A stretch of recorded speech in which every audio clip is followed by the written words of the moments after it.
Hey guys what's up, एक बार फिर से आप सभी का हमारे इस यूट्यूब चैनल पर स्वागत है। तो आज हम 11th क्लास की जो अकाउंटेंसी सब्जेक्ट से हम लेकर आए हैं how to record journal entry. How to record journal entries. ठीक है, कि जनरल एंट्री को किस तरीके से हम रिकॉर्ड करते हैं। जनरल एंट्री को पढ़ने के लिए सबसे पहले मैंने आपको बताया था अपनी पिछली वीडियो में, आप जाकर इसका डिस्क्रिप्शन बॉक्स में आपको लिंक मिल जाएगी। सबसे पहले जनरल एंट्री को रिकॉर्ड करने के लिए आपने क्या करना पड़ेगा, rules of debit and credit आपने पढ़ने पड़ेंगे। ठीक है, इसकी लिंक आपको इसके डिस्क्रिप्शन बॉक्स में मिल जाएगी। तो आप वहाँ से पहले सबसे पहले जो आपने जनरल एंट्री रिकॉर्ड करनी है उसके लिए आपने क्या पढ़ना पड़ेगा, rules of debit and credit. उसके बाद हम क्या करेंगे, जनरल एंट्रीज को रिकॉर्ड कर पाएंगे। ठीक है, तो आपने अगर नहीं देखी तो आप जाके देख सकते हैं। ठीक है, तो करते हैं आज का पहला एक क्वेश्चन करके देखते हैं कि जनरल एंट्री को हम किस तरीके से रिकॉर्ड करेंगे। ठीक है, तो इसमें आपको एक क्वेश्चन मिल रहा होगा, आपके सामने एक स्क्रीन आ रही होगी, स्क्रीन में लिखा हुआ है, कहता है Nitin invested 50,000 cash 50,000 cash and 5 lakh by cheque to start a business. उसने क्या करा, जब बिजनेस स्टार्ट करा तो वो क्या लेके आया, एक तो कैश लेके आया। ठीक है, कैश कितने का लेके आया, 50,000 का। ठीक है, और दूसरा क्या है, चेक्स लेके आया है। चेक कितने का है, 2 लाख रुपए का। ठीक है जी, 2 लाख नहीं, 5 लाख रुपए का। 5 लाख का चेक है और 50,000 रुपये का कैश है। तो ये देखिए, दोनों ही क्या होती हैं, हमारे लिए एसेट होती हैं। दोनों ही जब बिजनेस में जाएंगी तो ये क्या बन जाएंगी, एसेट्स बन जाएंगी। और जब बिजनेस में हम कोई भी पैसा इन्वेस्ट करते हैं या कोई भी चीज़ इन्वेस्ट करते हैं तो उसके बदले में हमारी क्या बनती है, वो कैपिटल बनती है। ठीक है, तो कैपिटल के लिए दोनों मैंने आपके यहाँ पे आपके सामने लिख रखा है कि अगर हमारी एसेट्स बढ़ती है तो दोनों बिजनेस में जाने के बाद हमारी कैपिटल भी बढ़ेगी और हमारी क्या बढ़ेगी, एसेट्स भी इंक्रीज हो जाएगी। तो अगर एसेट्स इंक्रीज होती है तो मैंने क्या कहा, लिख रखा है यहाँ पर डेबिट करना पड़ेगा। और अगर कैपिटल इंक्रीज होती है तो क्या करना पड़ेगा, यहाँ पर क्रेडिट करना पड़ेगा। तो देखिए जनरल एंट्री को किस तरीके से रिकॉर्ड करेंगे, यहाँ से मैं पहले आपके सामने लिख देता हूँ पॉइंट नंबर 1। ठीक है जी, पॉइंट नंबर 1 लिखता हूँ। पहली एंट्री में क्या होगा, देखिए कैश आ रहा है हमारे पास, तो कैश अकाउंट को क्या करना पड़ेगा, डेबिट करना पड़ेगा। कैश अकाउंट को डेबिट करना पड़ेगा, प्लस उसके साथ में क्या है, चेक है। तो चेक का मतलब हम बैंक में जाएगा, तो बैंक अकाउंट को क्या करना पड़ेगा, यहाँ पर डेबिट करना पड़ेगा। ठीक है जी, कैश अकाउंट और बैंक अकाउंट को हमने क्या कर दिया, यहाँ पर डेबिट कर दिया। और उसके बदले में क्या करेंगे हम, यहाँ पर थोड़ा सा स्पेस लिखकर तो क्या लिखेंगे यहाँ पर, टू कैपिटल अकाउंट। तो अगर हमने 50,000 रुपये का कैश इन्वेस्ट किया है, 50,000 का कैश और 5 लाख का क्या किया है हमने, चेक, तो दोनों को मिलाकर कितना बन जाता है, 5,50,000 रुपये की हमारी क्या होगी, कैपिटल इंक्रीज हो चुकी है। ठीक है जी, चलिए इसके लिए एक छोटा सा एक पॉइंट है, यहाँ पर हम क्या लिखेंगे, इसको यहाँ पर एक नरेशन लिखेंगे, बीइंग बिजनेस स्टार्टेड with ₹5,50,000 5,50,000 से हमने क्या कर दिया, बिजनेस स्टार्ट कर लिया। पॉइंट नंबर 2 आपके सामने स्क्रीन पर आ रहा है, कहता है कि ही deposited 5,000 out of cash in bank. इसने क्या करा, जो हमने कैश में 50,000 रुपये डिपॉजिट किए थे, इनमें से 5,000 क्या करे, बैंक में जाके डिपॉजिट कर दिए। तो बैंक में जाके डिपॉजिट करे तो ऑब्वियस सी बात है, बैंक क्या है, एक हमारी एसेट है और कैश भी हमारे लिए क्या है, यहाँ पर एसेट है। तो एक एसेट बढ़ रही है, यानी कि हमारा क्या है, यहाँ पर बैंक बढ़ रहा है और कैश क्या है, यहाँ पर कम हो रहा है। तो दोनों ही क्या है, एसेट्स हैं। अगर एसेट बढ़ती है तो क्या करना, हमने डेबिट करना है, और एसेट कम हो रही है तो यहाँ पर क्या करना है, हमने इसको क्रेडिट करना है। ठीक है, तो बैंक बढ़ रहा है तो bank account debit to cash account, कितने रुपए, 5,000। ठीक है जी, चलिए अब आगे क्या कहता है, वो कहता है purchase goods for 5,000 against cash. उसने क्या करा, कैश के बदले में क्या कर लिया, स्टॉक परचेज कर लिया। कितने रुपए का, 5,000 का। तो कैश भी हमारे लिए क्या है, एसेट है, और चेक भी, स्टॉक भी क्या है हमारे लिए यहाँ पर एसेट है। तो जब स्टॉक खरीदेंगे तो यहाँ पर क्या हो जाएगा, एक परचेज हो रही है, तो परचेज क्या है हमारे लिए, एक एक्सपेंस होता है। ठीक है, और एक्सपेंस को अगर एक्सपेंस बढ़ेंगे तो क्या होंगे, डेबिट होंगे। तो पॉइंट नंबर 3 हम यहाँ पर क्या करेंगे, purchase account debit, purchase account debit to क्या है, कैश में खरीदा है, टू कैश अकाउंट कितने रुपए के, 5000। आप नरेशन भी लिख सकते हैं, नरेशन मैंने चलो इसमें नहीं लिखा, इसमें लिख देता हूँ, being goods purchased for cash, cash के बदले में हमने क्या करा, गुड्स परचेज कर लिया है। पॉइंट नंबर 4, पॉइंट नंबर 4 आपके सामने आता है। पॉइंट नंबर 4 में लिखा हुआ है purchased a building, purchased a building and paid 2.5 lakh by cheque, 2,50,000 रुपये हमने क्या करे, चेक से पे कर दिया। तो देखिए जब हमने यहाँ पर बिल्डिंग परचेज करी तो यहाँ पर कितने अकाउंट इन्वॉल्व हो रहे हैं, 2 account. Number 1 building account, building हमारे लिए क्या है, एसेट्स है, ठीक है। और उसके बदले में हमने क्या किया है, पे किया है, paid by cheque, means cheque का मतलब बैंक से पे किया है, तो बैंक क्या है हमारे लिए, वो भी एसेट है। तो मतलब कहने का ये है कि बैंक से पे करा तो बैंक कम हो गया यहाँ पर, और जो हमारी बिल्डिंग है, बिल्डिंग क्या है, वो इंक्रीज होगी, यानी कि हमारी एसेट बढ़ गई है। तो अगर एसेट्स इंक्रीज होती है तो डेबिट, और कम होता है तो क्रेडिट। तो देख लेते हैं यहाँ पर क्या एंट्री होगी इसकी, हम करेंगे क्या, building account debit, building account debit to bank account, ठीक है। कितने रुपए में, 2,50,000 रुपये, ठीक है। यहां क्या लिखेंगे, being building purchased by cheque, ठीक है जी। नरेशन इसकी लिख दी। पॉइंट नंबर 5 देखते हैं, पॉइंट नंबर 5 में क्या होता है। तो पॉइंट नंबर 5 आपके सामने लिखा हुआ है purchase goods from Messrs Hari and company, purchase goods from Messrs Hari and company for 1 lakh रुपए। उसने क्या करा, अब देखिए यहाँ पर क्या होगा, इन्होंने क्या किया, कैश ना तो कैश में बताया ना ही चेक में बताया, तो उन्होंने सीधा सीधा किसका नाम लिख दिया, यहाँ पर नाम लिख दिया। एक बताइए, देखिए यहाँ एक तो स्टॉक हो रखा है, स्टॉक मतलब परचेज हो रही है यहाँ पर, और परचेज क्या है, ना तो उन्होंने बताया कि कैश में हो रही है, ना उन्होंने बताया कि ये क्या हो रहा है, चेक से हो रही है। तो उन्होंने सिर्फ किसका नाम लिख दिया, उसका खरीद, जिससे खरीदा हमने उसका नाम लिख दिया, हरी एंड कंपनी। तो हरी एंड कंपनी क्या है हमारे लिए, जिनसे उधार में सामान खरीदते हैं। मीन्स हमने इसको क्या क्रेडिट पर परचेज किया, और क्रेडिट पर परचेज करने वालों को क्या बोलते हैं हम, क्रेडिटर्स, जिनसे हम उधार परचेज करते हैं, ठीक है। तो नरेशन क्या हो जाएगी, पॉइंट क्या होगा, purchases account debit to Hari and company account.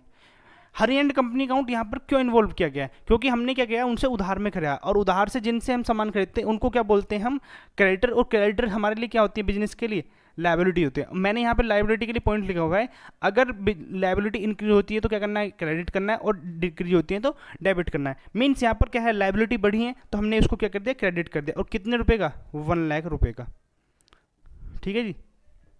बात समझ में आ गई।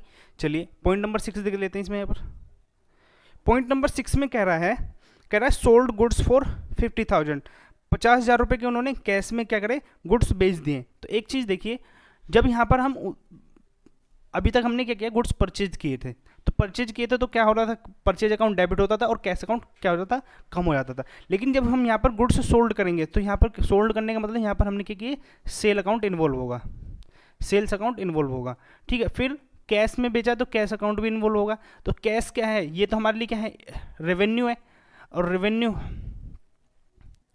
और ये क्या है हमारे लिए, कैश, कैश क्या है हमारे लिए, एसेट्स है, ठीक है। मीन्स अगर एसेट्स इंक्रीज हो रखी हैं और रेवेन्यू भी इंक्रीज हो रही है, इस केस में दोनों इंक्रीज हो रहे हैं, तो मैंने क्या कहा, अगर एसेट्स इंक्रीज होंगी तो उनको क्या करना है, डेबिट करना है। और रेवेन्यू अगर इंक्रीज होता है, रेवेन्यू अगर इंक्रीज होता है तो उस केस में रेवेन्यू को क्या करना है, हमने यहाँ पर क्रेडिट कर देना है, ठीक है। तो चलिए देख लेते हैं, cash account debit to sales account, ठीक है। तो कितने रुपए के बेचे हमने, 50,000 के। नरेशन आप लिख लेना इसकी, ठीक है, क्योंकि स्पेस कम है, इस वजह से मैं नरेशन लिख नहीं रहा। पॉइंट नंबर 7,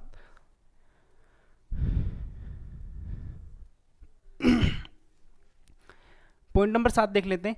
पॉइंट नंबर 7 में कह रहा है sold goods on credit, sold goods on credit to Messrs Ramesh and company. तो एक चीज देखेंगे यहाँ पर क्या हो रहा है, रेवेन्यू है। रेवेन्यू मीन्स हमने क्या किया, यहाँ पर सेल की है, और सेल जो की है यहाँ पर क्या किया है, ऑन क्रेडिट की है, मीन्स हमने यहाँ पर क्या किया, कैश में नहीं कर रहे। तो जिनको हम उधार में सेल करते तो उनको क्या बोलते हैं हम, डेटर्स बोलते हैं। क्या होते हैं हमारे लिए वो, डेटर्स। और डेटर्स भी हमारे लिए क्या होती हैं, एसेट्स होती हैं, ठीक है जी। और एसेट्स बढ़ेंगी तो क्या करना पड़ेगा, हमने यहाँ पर डेबिट करना पड़ेगा। तो देखिए क्या होगा, नाम लिख देते हैं, इसका नाम क्या है, Ramesh and company, Ramesh and company account debit to sales account. कितने रुपए की सेल की हमने यहाँ पर, इसकी 25,000 की।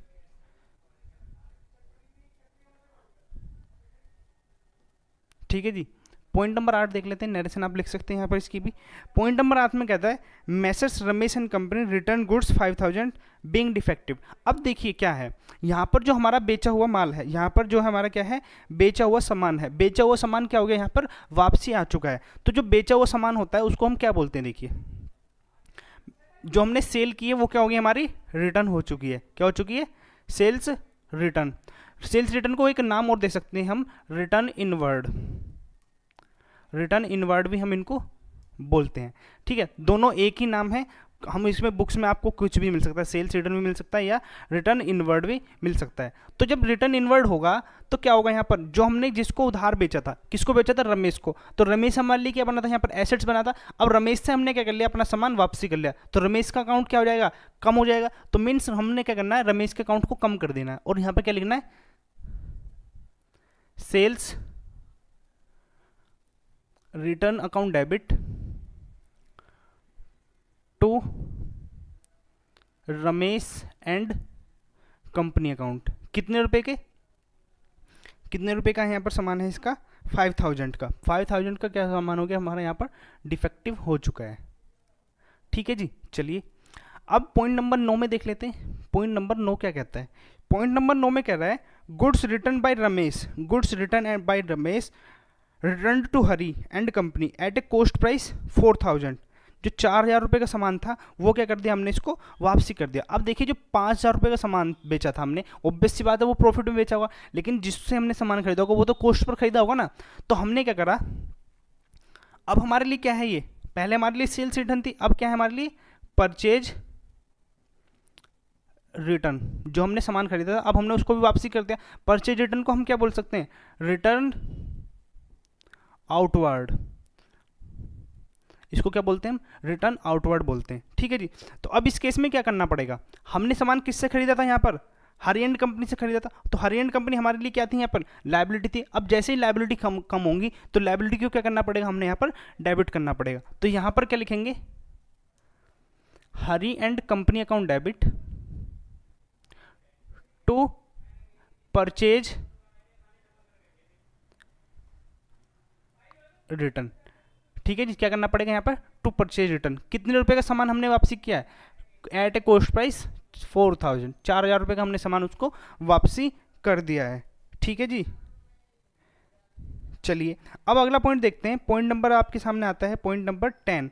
पॉइंट नंबर 10 में कहता है paid salary to staff, paid salary to staff by cheque 15,000 paid salary to staff by. तो सैलरी क्या है हमारे लिए, यहाँ पर मैं यहाँ पर लिख देता हूँ, सैलरी क्या है हमारे लिए, एक्सपेंस है, ठीक है। एक्सपेंस अगर इंक्रीज होते हैं तो क्या करना है, हमने यहाँ पर डेबिट करना है, और डिक्रीज होते हैं तो क्रेडिट करना है। और हमने क्या किया है इसके बदले में, कैश पे किया है।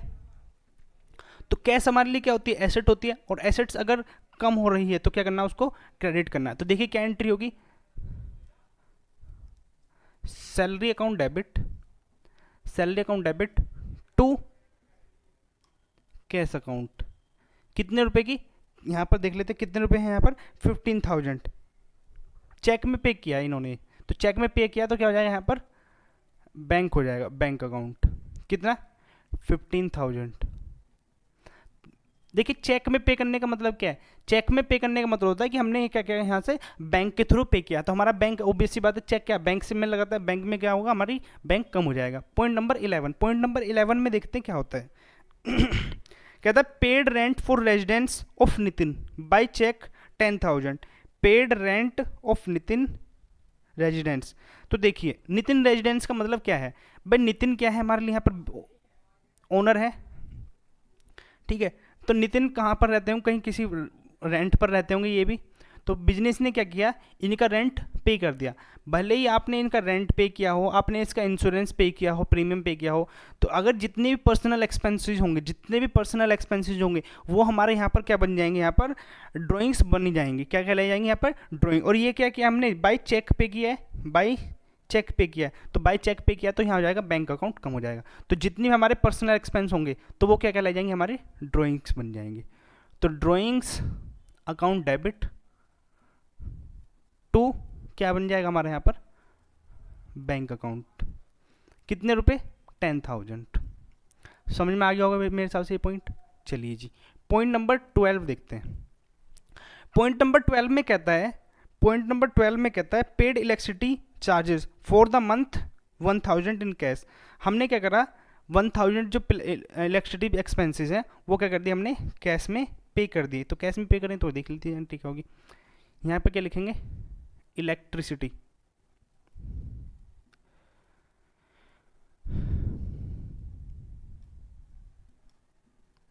Electricity expense account debit to cash account. कितने रुपए कह रहे हैं हमने, 1,000 रुपीज़। ठीक है जी, चलिए अगला पॉइंट देख लेते हैं, पॉइंट नंबर 13। पॉइंट नंबर 13 में कहता है, अब तो ये छोटे छोटे एक्सपेंसेस है कि telephone charges expenses 5,000 in cash. तो पे यहाँ पे क्या लिख देंगे, टेलीफोन एक्सपेंसेस लिख देंगे, telephone expenses account debit to cash. कितना, 500। ठीक है जी, चलिए पॉइंट नंबर 14। पॉइंट नंबर 14 में क्या कहता है, बोट ऑफिस फर्नीचर 25,000 रुपये against check.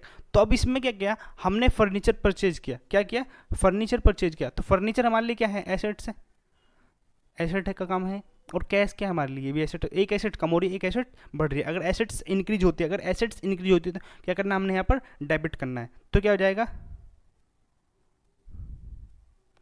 Furniture account debit to cash में है, चेक में, चेक में है। तो चेक से मतलब बैंक से करना है। कितना, 25,000। अब देखिए मैं थोड़ा सा माइनर सा डिफरेंस बता देता हूँ। हमने क्या किया, यहाँ पर फर्नीचर परचेज किया, एक तो फर्नीचर परचेज किया, एक तरफ हमने क्या किया, गुड्स परचेज किया।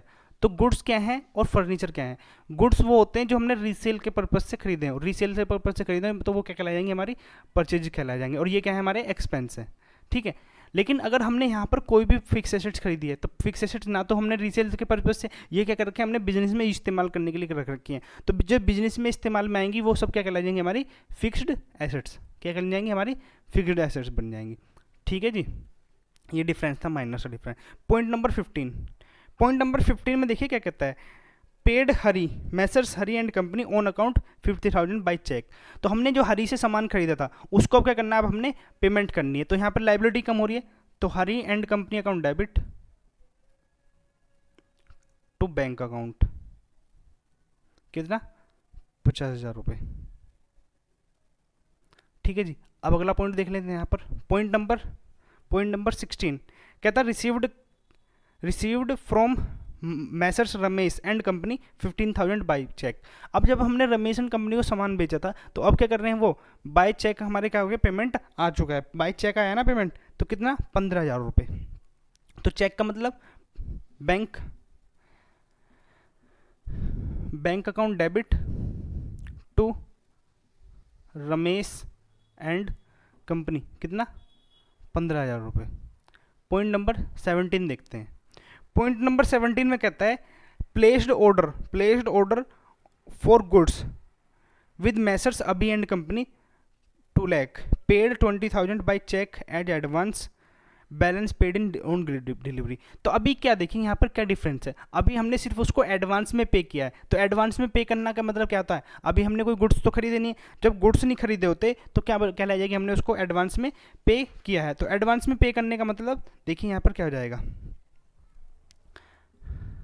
मैसर्स अभी, भाई इनको क्या करना, हमने पेमेंट एडवांस में कर दिया, मीन्स हमारी अगर हम किसी को पेमेंट एडवांस में कर देते हैं तो वो हमारी क्या बन जाती है, एसेट्स बन जाती है। और अगर एसेट्स बढ़ती है तो क्या करेंगे, हम इनको डेबिट करेंगे। एसेट अभी and company account debit to, अब हमने क्या बैंक से पे किया ना, हाँ बैंक से पे किया है, तो बैंक से पे करने का मतलब क्या है, टू बैंक अकाउंट। कितने पेमेंट किए अभी हमने, सिर्फ इसमें कितनी पेमेंट की है, 20,000।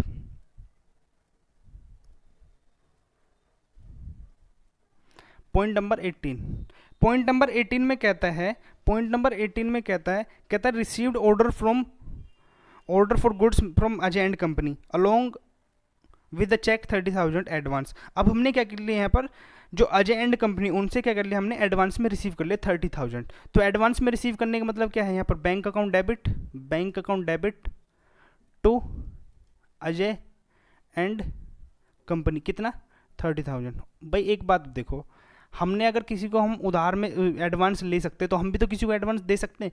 19 पॉइंट देखिए, 19 पॉइंट में कहता है paid 1,000 for stationery, paid 1,000 for stationery. तो स्टेशनरी के लिए हमने कुछ खर्चे किए, तो स्टेशनरी क्या हमारे लिए खर्चा है, तो stationery account debit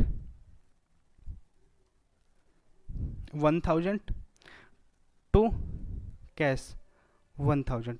point last का पॉइंट रह गया, लास्ट का पॉइंट क्या है इसमें, कहता है Nitin withdrew 10,000 for personal house hold expenses out of cash. तो नितिन ने क्या किया यहाँ पर, पर्सनल एक्सपेंसेस यानी कि हाउस होल्ड एक्सपेंसेस के लिए क्या करा, यहाँ पर ड्राइंग कर लिया। तो मैं ये पॉइंट नंबर आपको यहाँ पर लिख के दिखा देता हूँ, पॉइंट नंबर 20।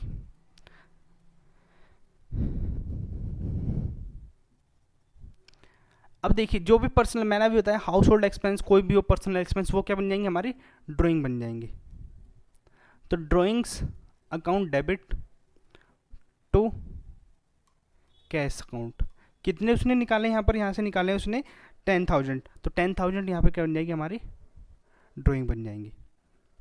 ठीक है, ये पूरा क्वेश्चन कंप्लीट क्वेश्चन है, एक ये है। ठीक है, मैं इसका आपको स्क्रीनशॉट लगा रखा है आपके सामने, तो आप इसको देख सकते हैं। ठीक है, तो देखिए पूरा कंप्लीट क्वेश्चन सिर्फ किसके बेस पर किया हमने, जो rules of debit and credit. तो इस लेक्चर को आपने, यानी कि जितने भी हमारे क्वेश्चन होते हैं जनरल एंट्रीज के, जनरल एंट्री जितनी भी होंगी वो बिना rules of debit and credit के नहीं की जा सकती। इसलिए आपने क्या करना है, rules of debit and credit को अच्छे से पढ़ लेना। मीन्स कि ये नींव होती है, जो rules of debit and credit जो होती है अकाउंटिंग की, ये नींव होती है। अगर आपको ये नहीं आते, मीन्स आपको अकाउंटिंग नहीं करनी आएगी आगे चल के, तो इसलिए आपने ये जरूर पढ़ना है। ठीक है, बाकी इसकी लिंक जो है आपको डिस्क्रिप्शन बॉक्स में मिल जाएगी, rules of debit and credit की। ठीक है, तो आपने उसको देखना है। बाकी आपको कैसी लगी वीडियो तो लाइक करें, वीडियो को चैनल को सब्सक्राइब करना है। बाकी अगर आपको और भी अच्छा लगता है तो आप अपने दोस्तों को शेयर कर सकते हैं। बाकी मिलते हैं आपको अगली वीडियो में, तब तक के लिए धन्यवाद।